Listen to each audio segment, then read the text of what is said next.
اڈیالہ سے جو ہے عرض یہ ہے کہ اس تمام تر حکومتی سرد مہری کے باوجود گوہر صاحب جب گئے ہیں، بیرسٹر گوہر صاحب کی جو گفتگو ہوئی ہے تو اس میں میرے ذرائع مجھے یہ بتا رہے ہیں، کافی باوثوق ذرائع، کہ انہیں عمران خان صاحب نے کہا کہ مذاکرات کا اب کوئی فائدہ نہیں ہے۔ میرا یہ خیال ہے کہ اس حکومتی کمیٹی کے پاس کوئی اختیار نہیں ہے اور یہ اپنے اختیارات کی لمٹس کو تسلیم کرنے کی بجائے ہمیں بہکاوے دے رہے ہیں۔ ویسے جو میں نے آتے ہوئے ویب نیوز دیکھی ہیں اس میں ڈفرینٹ بات ہو رہی ہے، میں آپ سے ری چیک کر لیجیے اس کو۔ اب میں آپ سے اپنے ذرائع کی بات کر رہا ہوں۔ ان کے ساتھ پتہ نہیں کیا منتر پڑا ہے، کیا جادو کیا ہے، کیا پیغام لے کر گئے ہیں، کس کا پیغام لے کر گئے ہیں، کیوں صنم نے ان کی بات پر اعتبار کیا۔ تو عمران خان صاحب نے کہا کہ اچھا ایسا کرو، انہیں اگر اتنی ضد کر رہے ہیں تو تحریری طور پر مطالبے لکھ کے دے دو۔ اب اس پہ مجھے اعتراض کیا ہے؟ میں تحریک انصاف کی سیاست کا شدید ناقد رہا ہوں، ہزاروں پہلو ہیں، ہزاروں تحفظات ہیں، لیکن اس کے باوجود میں تمہیں 2-3 دن سے مسلسل یہ کہے چلے جا رہا ہوں کہ حکومت یہ سمجھ رہی ہے کہ 26 نومبر کو انہوں نے پی ٹی آئی کی کمر توڑ دی ہے۔ میں نے آپ کو یہ بھی کہا کہ اس کا مطلب یہ نہیں ہے کہ وہ درست سوچ رہی ہے، ہو سکتا ہے قطعاً غلط سوچ رہی ہو، لیکن وہ یہ سوچ رہی ہے۔ اب مذاکرات میں لیوریج ہوتا ہے کہ ایج کس کے پاس ہے۔ حکومت یہ سمجھتی ہے کہ اب ایج ہمارے پاس ہے، اب ہمیں یہ اپنی ٹرمز ڈکٹیٹ نہیں کر سکتے۔ ٹھیک ہو گئی بات؟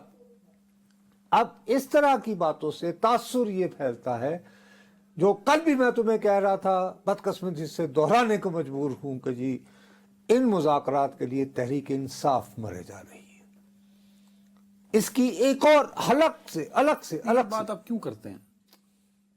یار سیاست میں تاثر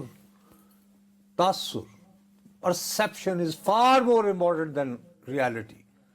حقیقت سے بہت، جیسے مثال کے طور پر تحریک انصاف کے بہت سارے لوگ جو ہیں وہ سوالات اٹھانا شروع ہو گئے کہ جی یہ سردار ایاز صادق کا کنڈکٹ جو ہے یہ کوئی بہتر نہیں ہے، یہ تو انہوں نے کہا تھا یہ ایز بطور اسپیکر قومی اسمبلی ہی شوڈ ہیو انشورڈ کہ ملاقات ہو، اور یہ کیا کر رہے ہیں، وہ تو پتہ نہیں کہ غیر ملکی سیر سپاٹے پہ چلے گئے۔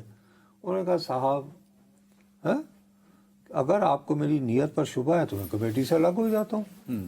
فوراً دوبارہ بیرسٹر گوہر لبک کے بڑھے، انہوں نے بیان دیا ہے کہ نہیں انہوں نے تو بہت ہی پازیٹیو کردار ادا کیا ہے، اور چھڑ کے نہ جائیں سردار صاحب، کرے نا مذاکرات، کیوں نہیں کر رہے؟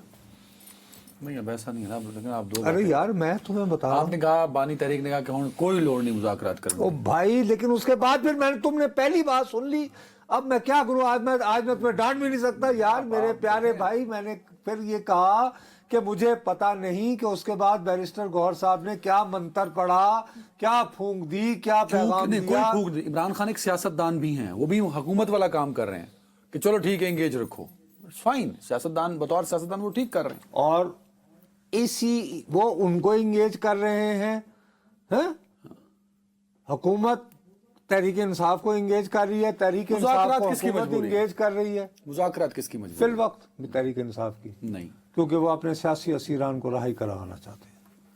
ان سیاسی اسیران کا اچانک سے کیوں خیال آ گیا عمران خان؟ اب یہ مجھے پتہ نہیں، اتنی محبت، اچھا یار تو مجبوری بن گئی ہوگی بھائی میرے، یہ کہ شہباز شریف صاحب کی میرے خیال میں حکومت تو ان کے ہاتھ میں نہیں، بالکل نہیں ہے، اس وقت نہیں ہے۔ میں کہہ رہا ہوں کہ 26 نومبر کے بعد حکومت یہ نہیں سوچ رہی، میں دوبارہ کہہ رہا ہوں کہ ہو سکتا ہے وہ غلط سوچ رہی ہو، میں یہ نہیں کہہ رہا کہ وہ درست سوچ رہی ہے۔ 26 نومبر کے بعد اگر حکومت اتنی ہی طاقتور تھی، میرا ایک سوال ہے نا چھوٹا سا، اگر اتنی ہی طاقتور تھی تو ان مذاکرات پہ اتنی سنجیدہ کیوں ہوئی کہ دو دور چلا دیے 26 نومبر کے بعد؟ یار بات یہ ہے کہ ایز سٹنگ گورنمنٹ ہاں، ایک طرف ہر 1.5-2 مہینے بعد جو ہے آ رہے ہیں پشاور سے اور اٹک میں، اور یہاں پہ کنٹینر لگ رہے ہیں، ٹوٹ گئی نا۔